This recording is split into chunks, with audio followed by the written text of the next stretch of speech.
Monde numérique. On connaît Las Vegas pour le salon CES qui se tient chaque année en janvier, mais Las Vegas, c'est aussi l'endroit qu'a choisi AWS, Amazon Web Services, la branche cloud d'Amazon, pour organiser chaque année son grand show annuel. Moins gigantesque que le CES évidemment, mais franchement impressionnant. J'y suis cette année, on y voit des dizaines d'exposants, 60 000 participants venus du monde entier, bref une ville entière de badges, de keynotes, de sessions techniques, de couloirs remplis d'ingénieurs, de clients, de partenaires, tout l'écosystème Amazon. Il faut rappeler qu'AWS fait tourner environ un tiers du web mondial, c'est-à-dire des centaines d'entreprises grandes ou petites, des centaines de startups notamment. Le streaming, le e-commerce, les banques, le jeu vidéo, les applications qu'on utilise tous les jours, tout cela passe par les tuyaux et les centres de données répartis à travers le monde d'Amazon Web Services. Bref, c'est l'infrastructure invisible mais indispensable du web moderne. Ici, à Las Vegas, Amazon étale donc sa puissance. Sur scène devant un public conquis d'avance, Matt Garman, le CEO, a déroulé au cours d'une keynote interminable les innombrables nouveautés de l'année. Alors au programme de l'IA et encore de l'IA. De l'IA tout d'abord avec les agents IA. Matt Garman entrevoit un futur fait de milliards d'agents, c'est-à-dire des programmes autonomes capables d'exécuter des tâches complexes, de coopérer entre eux et de fonctionner en continu. Un véritable changement de paradigme comparable à l'arrivée du web dans les années 90, dit-on ici, ou encore du smartphone dans les années 2010. En clair, avec ces agents, une IA moins spectaculaire mais plus utile, plus concrète, plus intégrée. Alors pour préparer cette transition, AWS mise sur l'innovation dite full stack, c'est-à-dire qu'il veut tout faire lui-même, tout maîtriser, toute la chaîne, depuis les puces jusqu'au logiciel. Le but, c'est de fournir tout ce qu'il faut pour concevoir, entraîner et faire tourner ces futurs agents. Alors, ça passe par des choses très techniques, comme par exemple la puce Trainium 3, nouvelle puce d'intelligence artificielle gravée en 3 nanomètres, présentée par AWS, plus performante, plus efficace, idéale pour gérer les futurs modèles géants. Et Matt Garman a aussi levé le voile sur le futur Trainium 4, qui sera 6 fois plus performant. On est toujours dans la course mondiale à la puissance de calcul.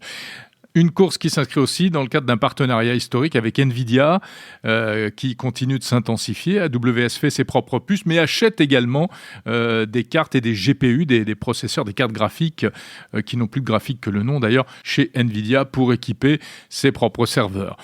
Par exemple, la fameuse EC2P6B300, il fallait que je vous la sorte celle-là, une machine capable de faire fonctionner les plus grands modèles de la planète. Mais la vraie transformation pour les entreprises et les développeurs se joue ailleurs, selon AWS.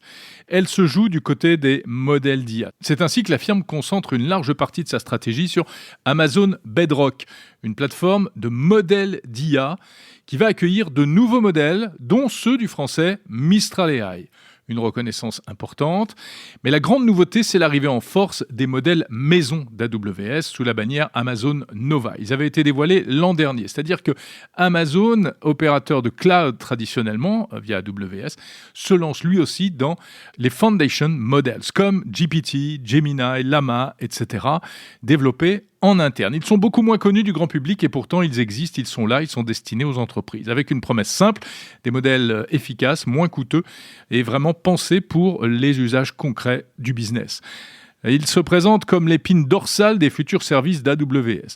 Alors, il y a notamment le modèle Nova Sonic, spécialisé dans le langage naturel, qui permet de créer des conversations plus fluides, plus naturelles, avec le bon ton, le bon rythme de voix, la bonne intonation. Déjà utilisé dans Amazon Connect, la plateforme de relations clients d'AWS, autrement dit, une IA qui ne parle plus avec une voix de robot, mais qui sait véritablement s'exprimer de manière très fluide. Les entreprises vont pouvoir l'utiliser pour développer leurs propres solutions, notamment de relations clients. Avec Nova, AWS envoie un signal clair. Il ne s'agit plus d'être simplement un opérateur de cloud qui fait tourner les modèles des autres, mais de faire fonctionner ses propres modèles optimisés pour son écosystème et donc adaptés au monde réel des entreprises. Pour aller plus loin, AWS a annoncé aussi un nouvel outil Nova Forge qui permet aux entreprises de créer elles-mêmes leurs propres modèles d'IA avancés à partir des modèles Nova existants. Il sera possible d'injecter des données privées très tôt dès l'entraînement des modèles. et ensuite d'adapter l'IA véritablement à chaque métier avec un vocabulaire, des processus propres, etc. Sans devoir construire un modèle from scratch, comme on dit, c'est-à-dire depuis zéro, ce qui coûte habituellement des fortunes. Une manière de démocratiser la création de modèles sur mesure. En filigrane, le message est donc limpide. AWS veut devenir la plateforme mondiale des agents intelligents. Des agents qui tourneront dans les logiciels, les services, les applications du quotidien. Les agents qui automatiseront les tâches et sans doute une part importante du travail numérique. Avec Nova, Bedrock, Tranium, McGarman positionne AWS comme l'un des futurs poids lourds de ce nouvel écosystème. Alors évidemment, vu des États-Unis, c'est une formidable machine à business et à innovation. Vu avec un regard de Français, on ne peut s'empêcher de remettre tout cela dans un contexte qui nous est cher, celui de la quête éternelle de souveraineté numérique. Et on se dit que la partie sera quand même difficile à jouer. On se retrouve samedi dans l'hebdo de Monde Numérique pour décrypter un peu plus en détail ces annonces avec le directeur général d'Amazon France, rencontré ici à Las Vegas, et aussi plusieurs startups innovantes qui tirent profit de ces technologies.